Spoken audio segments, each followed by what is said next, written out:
WWE Crown Jewel may have seemed like a success for WWE, but the aftermath is surely a disaster. What's up, everybody? Fred Richani, TSC, your home for pro wrestling news updates, interviews, and everything in between. If you're new here, please consider subscribing. This is an emergency podcast, the TSC podcast.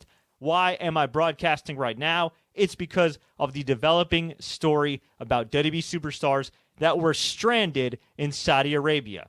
You may recall hearing about how WWE superstars who performed at Crown Jewel, staff members, crew who all worked at Crown Jewel, were stranded. Now, the story WWE wants you to believe via WWE.com is that there were mechanical issues with the plane, which is kind of weird, right? Because don't you think that WWE could have gotten a bunch of these dudes on a commercial flight? Don't you think they could have found another flight? I mean, they are a billion-dollar company that's presumably getting millions upon millions, hundreds of millions of dollars from the Kingdom of Saudi Arabia. Now, no matter how you feel about their deal with Saudi Arabia, the reality is, on paper, it seemed like a pretty damn lucrative deal, and they're going to do what's best for business whether we like it or not.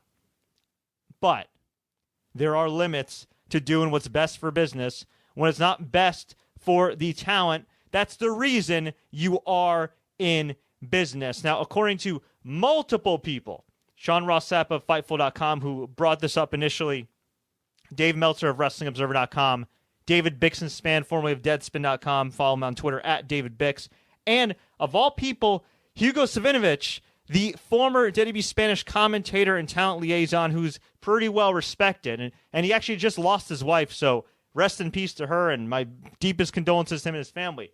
According to all of them, there seems to be a lot more to the story. Now, I say seems because we don't know for sure, but what we've heard is that it wasn't a mechanical issue that kept these WWE superstars in Saudi Arabia and prevented them from being on SmackDown, which of course led to a bunch of NXT talent on there.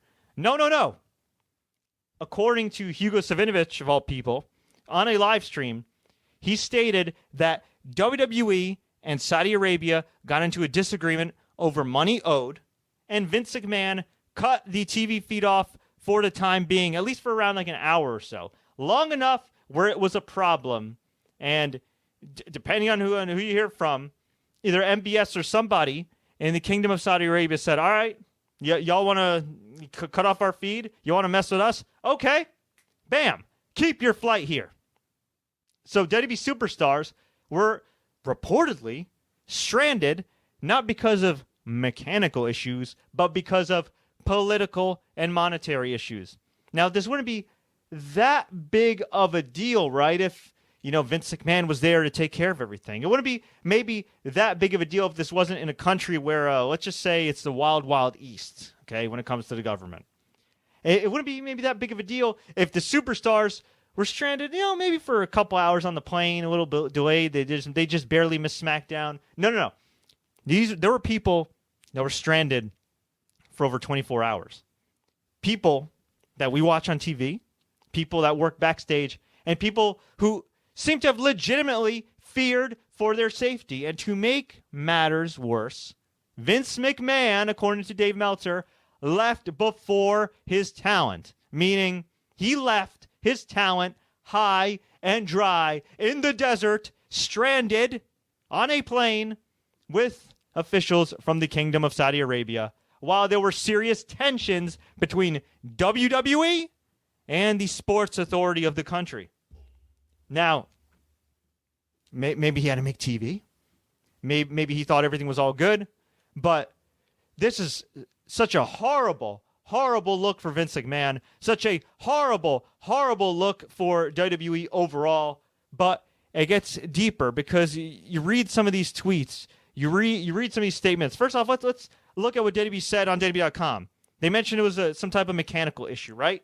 They also said that there were WWE superstars, a select few WWE superstars, wanted to make SmackDown so badly that they chartered their own plane, which meant that there were certain WWE stars, presumably stars considered top stars, that were able to leave earlier than their colleagues, which is not freaking cool. According to Dave Meltzer as well, Cain Velasquez, the man who they just signed to a lucrative contract, former UFC heavyweight champion, stayed behind with the entire crew. What does that say about Cain Velasquez, a relative newcomer, a guy who has every reason to just get the hell out of a Dodge? What does it say about him compared to Vince McMahon? Now, Brian Last, who does a number of podcasts, including one with Jim Cornette, tweeted out something along the lines of, a general doesn't leave his troops behind. And it was Scott Dawson of The Revival who favorited that tweet. That's interesting. We also had very interesting tweets from the likes of Carl Anderson, who said, couldn't pay me enough to go back. Well, that's not true. I need a second pool, so. And then his wife tweeted, second house, not a pool, but don't ever go back again. We don't need our daddy / poppy / mother lover / Abs Anderson / best tag team, etc. being held hostage while we're at home worried to death. Heart emoji. Ali on Instagram. I got another 3 hours till I get a hug from mine. Can't wait, in reference to his children. Scott Dawson on Instagram. It'll be worth it. I may have shed a tear or two when I got home. Whew. Now, this is the translation from Hugo Savinovich's Spanish live stream from Micro, the main man, who's pretty credible from what I understand on Twitter. Listening to Hugo on the WWE thing. Says WWE weren't paid for some shows and it was a lot of money. Vince ordered the signal to be cut from the broadcast. Hugo estimated $600 million is the amount. Brock had his plane and took Hogan with him, LOL. Hugo said he got this info directly from Saudi Arabia, and it was the two shows that they weren't paid for. It was when the signal was cut, it provoked the prince to order the people to get off the plane. Wow. Now, whether or not you believe it is $600 million that Saudi Arabia owes WWE, the reality is it does sound like it may have been a money issue. And while, look, WWE is entitled to get their money from a financial agreement from Saudi Arabia or any other entity, the reality is you cannot leave your wrestlers, your staff, your crew behind like that. You just can't. You just can't. There seems to be some mutiny in the locker room. AJ Styles said on his Mixer stream that, he heard it was a mechanical problem, but it's not his job to ask these questions about money and everything else. And he was mad that he missed his son's wrestling match. But you know what? They're safe, and there's a lot of good people in the company. To me, it just sounds like a dude that's getting paid a lot of money to just say things that are good for the company. Because it's also being reported that WWE is trying to get talent to corroborate this story, which means it sounds like BS to me. Meanwhile, Hulk Hogan tweeted, "Thank God we got a new plane for the trip home. Flair's down for the count because that's what happens when you party with a Hulkamaniac, brother." Yeah. So Ric Flair's shown in these pictures on Twitter, sleeping with Jimmy Hart making fun of him, comfortably on a private plane, while talent was stranded and left high and freaking dry. Not only that, but there are now some rumblings that WWE may be getting investigated or could get investigated for insider trading. At the very least, possibly having some danger and tanking their stock, because if Vince McMahon, Michelle Wilson, George Barrios, all the top people, Stephanie, Triple H, if they all had an idea that Saudi Arabia owed them money, and they all had an idea that they wouldn't be getting all the money projected from the Saudi Arabia deal, and they potentially, allegedly, lied to investors before unloading all their stock earlier this year, I'm pretty sure that falls under insider trading, which is freaking illegal. Whew. Which is why they want talent to corroborate the story that there was, quote-unquote, mechanical problems. Not a good look at all. And by the way, Carl Anderson also tweeted, looking forward to seeing who's the locker room leader on Monday. Joe Hennig, a.k.a. Curtis Axel, tweeted, I'm number one at home. We don't leave each other behind. And he tweeted the middle finger emoji. What the hell does that tell you? That tells you he's not happy. Heath Slater on Twitter also co-signed that. Rusev, well, you could say that he jokes around a lot on Twitter. He did say, we're going to need prayers, brother, a couple days ago. What does that frickin' say? David Bix also clarified. Hugo Savinovich reported on his Facebook live stream for Lucha Libre Online that MBS and Co. ordered the WWE flight held because Vince had ordered Kevin Dunn to cut off the Kingdom of Saudi Arabia TV feed over money owed for the second and third Saudi shows. Yeah. This is crazy. And again, if WWE, if the top brass like Vince McMahon did participate in some type of insider trading, never mind the fact screwing over their damn talent, that's just, I don't know, man. I don't know what to say. I'm appalled. I know we don't have all the facts. I know some stuff is quote unquote conjecture and all that jazz, but I'm telling you, man, at the very least we know that Vince McMahon left his talent stranded. He left his talent stranded. He left them high and dry. It doesn't seem like he made a call to his good buddy Donald Trump to get them out there. Okay, to get them out of there, I should say. He has that connection, right? Isn't Linda part of the super PAC to get Trump reelected? I thought so, yet he can't make a call to 45 and say, hey, man, my talent's having some issues with Saudi. Can you give the Saudi Arabian government a call? No. I guess he can't.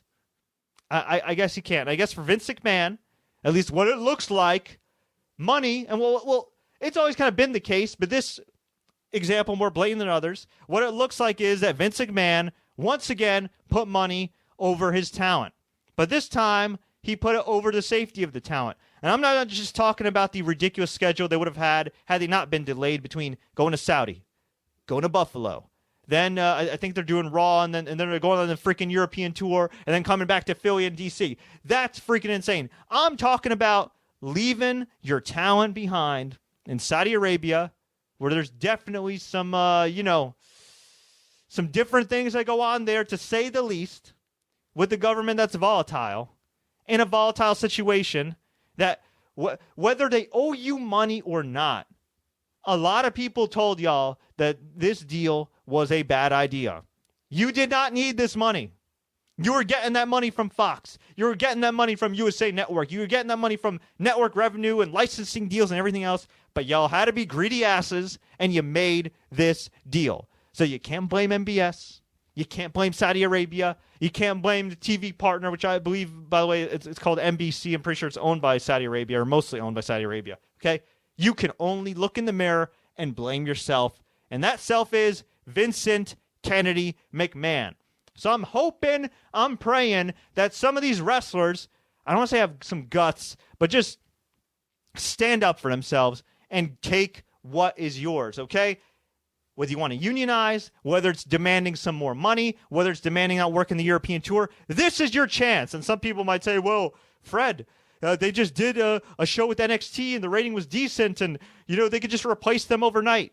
Yeah, well, you know what? Based on Vince McMahon's recent history, whether or not he could replace them immediately with NXT stars is irrelevant, because we've seen Vince McMahon's booking, and he's ruined people in record time who have seemed like slam dunks. So I don't want to hear this crap about, oh, well, they could just replace them with scab wrestlers or, great NXT wrestlers. Yeah, the same NXT wrestlers who are drawing 500 to 700,000 viewers on USA Network, which is below the average for USA on Wednesdays. Yeah, nothing against those wrestlers. I don't blame them. I'm just saying, okay, this is the time for talent to unite and stand up for themselves. And you know what? If you don't want to form a wrestlers union, okay. Push to join SAG. Why are wrestlers not a part of the Screen Actors Guild? Yes, they are athletic. Yes, they take bumps. But they are also actors, technically. So why aren't they a part of it? I don't know. But something's got to happen. I've been around too long to think that wrestlers are just going to unite like this, all right? I'm skeptical of it happening, but something's got to happen. I need somebody to have some guts in that locker room and just say, you know what, man? I'm not working at European tour. You know what? I'm not doing this. I'm just not. Release me from my contract. Something. I understand the individualistic nature of pro wrestling. I respect the economic situation that all these guys and girls are in. Believe me, I understand. I know it's not easy. Even if you wanted to form a union, you need everybody on board. You can't just, do it yourself. And look, some people may not be for unions, and I get that. But there needs to be something out of this other than some hollow apology and some BS excuse to publicly save face so your stock doesn't get affected and so you don't get investigated by the FTC. But folks, I want to hear from you. This is a developing story, and I would love to hear what you think about this. Let me know. Leave a comment below. We will keep you posted throughout the week because no doubt Raw and SmackDown just got a lot more interesting. If you enjoyed this update, like, share, take care, subscribe to our channel, enable notifications for more updates like this. And until next time, as always, enjoy the matches. And for the sake of you WWE wrestlers, I can't even talk anymore. I hope y'all unite because this is BS. It's just BS. I don't care where you lean politically. I don't care how you feel about unions.